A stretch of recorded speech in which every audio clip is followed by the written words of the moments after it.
सत्ता का दूसरा कार्यकाल। और सवाल अभी विपक्ष से, सवाल तो उससे होगा जिसके हाथ में ताकत हो, जिसके हाथ में पुलिस हो, संस्थाएं हो और मीडिया जिसके सामने नतमस्तक हो। सवाल तो उससे होगा ना। हम लेकर आए खबरों का एक ऐसा शो जिसमें सवाल होंगे सीधे, बेलाग और बेबाक उनसे जो सवालों से बचते हैं, जिनके हाथ में ताकत। नमस्कार, TNN 24 न्यूज़ में फिर एक बार आपका स्वागत है। मैं हूं रियाज शेख। बीजेपी पर लग रहा है कई आरोपों को लेकर, कहीं जासूसी के आरोप, तो कहीं महंगाई को लेकर, कभी गैस सिलेंडर को लेकर, तो कभी पेट्रोल को लेकर, कई आरोपों को लेकर पूरे भारत में आलोचना भी की जा रही है। लेकिन भारत का दिल नागपुर, जहां से सेंटर पॉइंट कहा जाता है, आज यहां हल्ला बोल मोर्चा कांग्रेस की ओर से निकाला गया है। तो मेरे साथ है पूर्व कैबिनेट मंत्री अनीस अहमद साहब है। उनसे हम पूछना चाहेंगे कि किस तरह, क्यों यहाँ पर एक मोर्चा निकाला गया और किस तरह से बीजेपी पर हल्ला बोला गया है, क्यों बोला गया है। अनीस अहमद साहब, आपका TNN 24 में बहुत बहुत स्वागत है। क्यों आज का जो हल्ला बोल कार्यक्रम था वो क्या था, कैसे? देखिए, आज राहुल जी के नेतृत्व में राहुल जी खुद किसानों की मांगों को लेकर, महंगाई के विरोध में, बेरोजगारी बढ़ गई है डिलिमिटेशन के बाद में और कोविड के बाद में, और ये सरकार, ये जुमला वाली सरकार, ये जासूस करने वाली सरकार, ये झूठ बोलने वाली सरकार, ये भारतीय जनता पार्टी ने जो देश में सरकार चलाई है, इजराइल के माध्यम से लोगों के फ़ोन टेप किए, नेताओं के फ़ोन टेप किया है, चीफ मिनिस्टर के फ़ोन टेप किया है, और जिस तरीके से इन्होंने पूरे देश के अंदर में झूठ बोल बोल के 15 लाख देंगे, अच्छे दिन आएंगे, बेरोजगार हर साल, हर 5 साल में हम 10 करोड़ लोगों को रोजगार देंगे, हर साल 2 करोड़ लोग। आपण आज इथे सर्व जमलेले बांधव और ऐसे हालात में ये महंगाई के ओर से इसी मैदान से जिलाधिकारी कार्यालय करोड़ लोगों को रोजगार देंगे, हर साल 2 करोड़ लोगों को रोजगार देंगे, इतने झूठे वादे किए हैं। और पूरा देश जो है, यहाँ की जो गरीब किसान है, बेरोजगार है, ये बढ़ती महंगाई से, जासूसी प्रकरण से, भ्रष्टाचार के विरोध से 1947 के बाद जब देश आज़ाद हुआ, जब से पहली बार ये जासूसी प्रकरण सामने आया। देखिए, हिंदुस्तान आज़ाद होके आज 70 साल के 75वां हम जन्मदिन देश की हम सालगिरह मना रहे हैं। 15 अगस्त को हम 75वीं सालगिरह मनाएंगे, और ये 75 साल हो गए देश की आज़ादी होकर।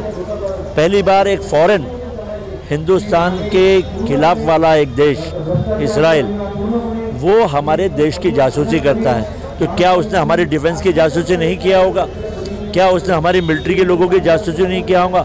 अगर होम मिनिस्टर और प्राइम मिनिस्टर फाइल पे साइन करते हैं कि आप कर्नाटका के चीफ मिनिस्टर के, कांग्रेस के जितने चीफ मिनिस्टर हैं उन सबकी जासूसी करो, सुप्रीम कोर्ट के जितने जजेस हैं उनकी जासूसी करो, उनके फ़ोन टेप करो।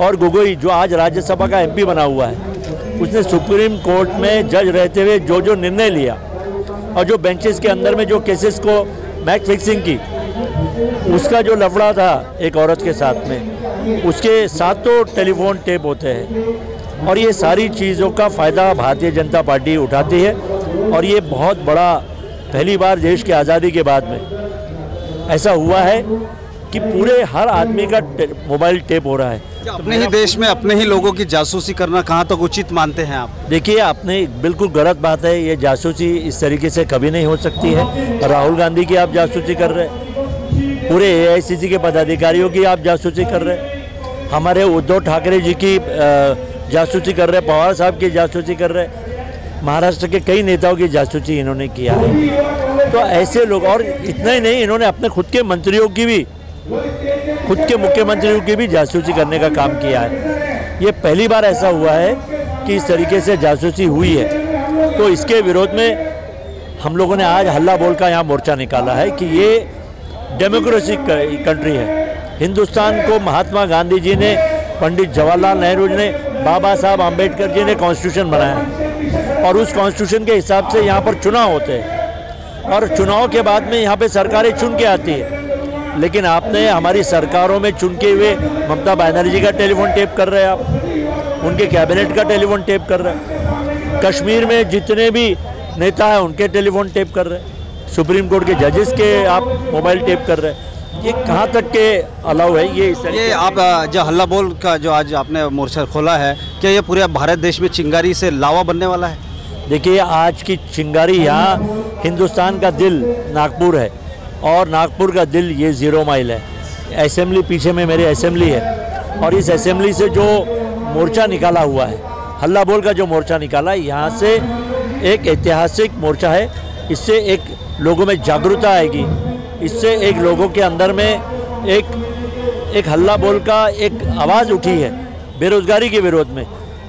ये डिलिमिटेशन में हमारे जो लोग रोज़गार थे वो भी बेरोज़गार हो गए और इतनी बातों को देखते हुए आज ये मोर्चा निकला हुआ है और मुझे पूरा विश्वास है कि हम केंद्र सरकार के विरोध में, भारतीय जनता पार्टी की पॉलिसी और नीतियों के विरोध में, भारतीय जनता पार्टी ने जिस तरीके से लोगों को चीट कर रही है, धोखा दे रही है, 15 लाख रुपए देंगे, अच्छे दिन आएंगे, महंगाई दूर करेंगे, बेरोजगारी दूर करेंगे और कर रहे उल्टा। जो लोग रोजगार थे उनको और बेरोजगार करने का काम कर रहे हैं। महंगाई आप बोले कम करेंगे, वो बढ़ा दिया। आपने बोला डीजल पेट्रोल के भाव आधे कर देंगे, डबल कर दिया। क्या ये जनता को नहीं दिख रहा है भारत की? देखिए जनता को दिख रहा है, जनता इंतज़ार कर रही है चुनाव का। जनता आज सफ़र कर रही है, गरीब महंगाई को अपने सर पर झेल रही है। कई किसान आज आत्महत्या कर रहे हैं, कई बेरोजगार आत्महत्या कर रहे हैं। इतनी बेरोजगारी बढ़ गई है, इतनी महंगाई बढ़ गई है और ये फ़ोन टेप करके अपनी सरकार चलाने का काम कर रहे हैं। इन्होंने वेस्ट बंगाल में क्या नहीं किया भारतीय जनता पार्टी ने, चुनाव को 8 टर्म में रखा और उसी के माध्यम से कोविड आज पूरे देश के अंदर में फैला हुआ है। इन्होंने कहा पार्लियामेंट के अंदर में कि ऑक्सीजन की कहीं कमी नहीं हुई। अरे हमने खुद टीवी पे देखा, नागपुर में भी बहुत काफ़ी, हर जगह देश के कोने कोने में, उत्तर प्रदेश में इतने ज़्यादा लोग सिर्फ ऑक्सीजन से मरे हैं और इनकी रिपोर्ट आती है कि ऑक्सीजन से कोई मरा ही नहीं। तो ये कैसी सरकार है?